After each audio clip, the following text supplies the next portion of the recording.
Hello, I'm Professor Linda Paris, and I currently teach TEL 355, which is our Energy and Power Technology course for the Technology Department here at SUNY Oswego.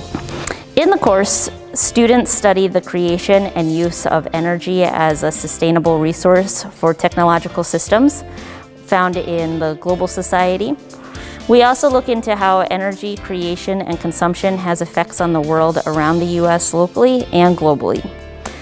This is accomplished through a combination of lecture materials, project-based learning, and real-world examples.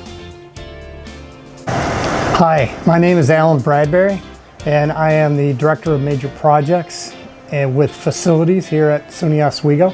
I took the class from the Energy and Power Systems through Shinneman and through Rice Creek. We looked at a lot of the elements within the building that are part of the science building, part of the Rice Creek, and the overall design for that efficiency.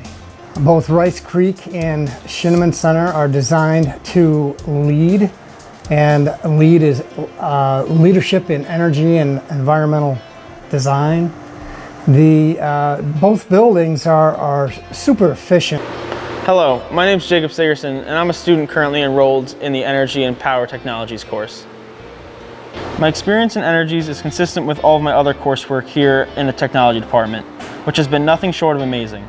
I really enjoyed learning about all the different forms of energy and how we use them to make the electricity that we're so dependent on nowadays.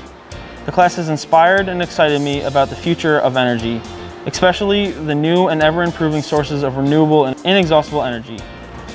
It's an exciting time to be involved with and learn about energies, and I'm so glad that I got the opportunity to do so in this course.